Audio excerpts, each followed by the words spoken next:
My name is Christina McClelland, and I am very excited to tell you about my debut novel, Ruby.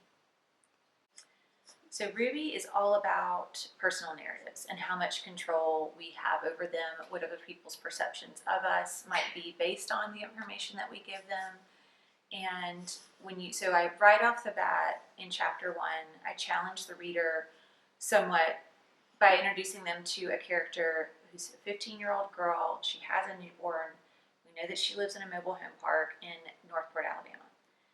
And I wanted to also challenge what I call the Alabama narrative, which I get it. I grew up there. I know why the stereotypes exist, but it's also a little bit frustrating when I feel like anytime you read about or see a character on TV that's from Alabama, it's this stock character. And I wanted to play with that a little bit because I feel like while that stock character person exists, there's also this whole other group of kids that maybe is not the poorest of the poor or severely abused, which is all terrible, but there's this really large group of kids that's that one small step up from poverty.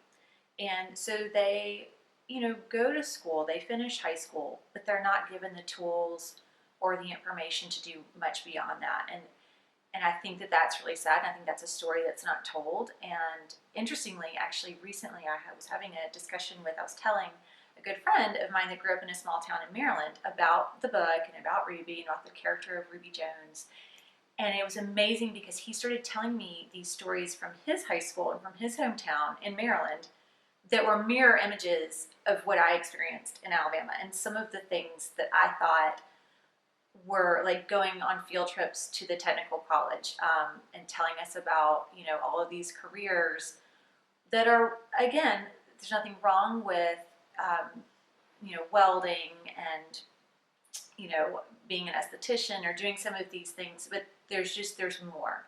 And he was saying a lot of things that I could identify with, and it was really interesting to me because I would have said before that, oh, that's just an Alabama thing, or oh, that's just a small town thing, and that wasn't the case at all. And so that spurred me on even more to want to finish the book and get the story out about this girl and about this kid that is not your typical Alabama character, but that needs a little help.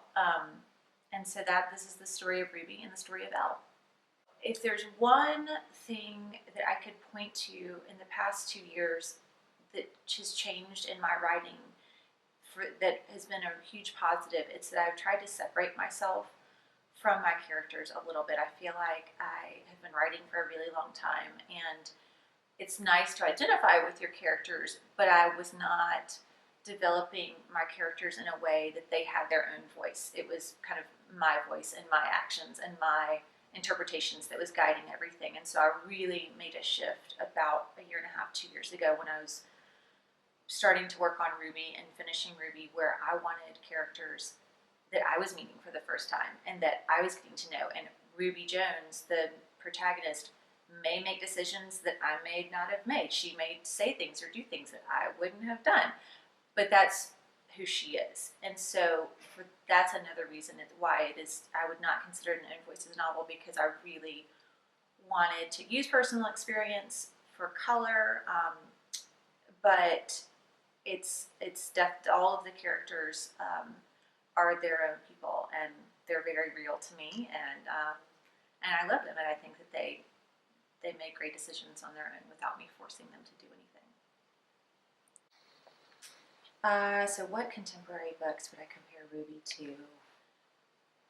I can think about some of the books that I've read. I have a really fantastic book club, and some of them have been early readers of Ruby, and that has been immensely helpful. And we also read some really, really amazing books. I think the same reader that enjoyed Little Fires Everywhere by Celestine, which was fantastic, would like Ruby, in the sense that what I felt like Celeste did so successfully is made me feel like I've never been to Ohio, to the small town that the book is set in, but because of the way she was able to paint the picture of the town and the school and the dynamics, I felt like I grew up there, and I felt like I was in high school in the 90s, right along with her. And so I think in that I've tried to do that same thing in a completely different setting for Ruby. I want you to, if you've never been to Northport, Alabama, to feel like you kind of get it, what it would feel like to be in Ruby's shoes and to be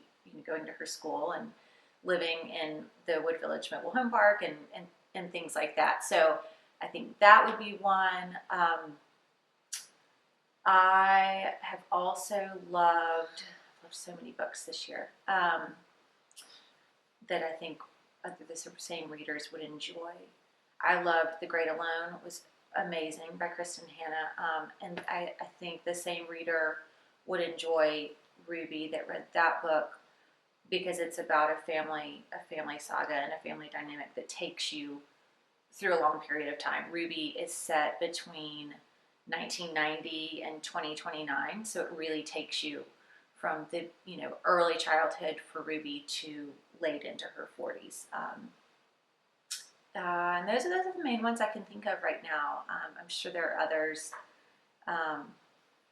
My favorite book of the year was John Boyne's The Heart's Invisible Furies. That was such an amazing book, and I think not enough, this is going sideways, but not enough is written about Ireland or set in Ireland, and I loved that he took us through several decades and covered so many different topics and issues in this really wonderful, beautiful, colorful book. So I would aspire to write the way that he does. I think he does such a wonderful job.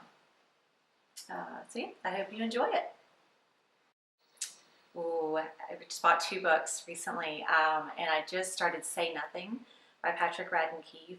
I read the New Yorker article or piece that he did several years ago on Jean McConville and Dolores Price, and it's, again, not enough is written, in my opinion, about Ireland, about the Troubles, about Irish history. There's so many stories there that it's just unbelievable. And so for him to bring to light Jean McConville's story and the story of her children is, I think, amazing. I've just started it on the last day, but I'm loving that. And then I also just bought Jodi Picoult's Spark of Light. She is one of my favorite writers. The amount of research that she does is just mind-boggling. But so I'm excited to get into that really soon. It's on my bedside table. So The Spark of Light and Say Nothing are the two books that are on my nightstand right now. Thank you for your time today and hearing all about Ruby and about me. And stay tuned. I will keep you updated. Christina McClelland. Nice to meet you.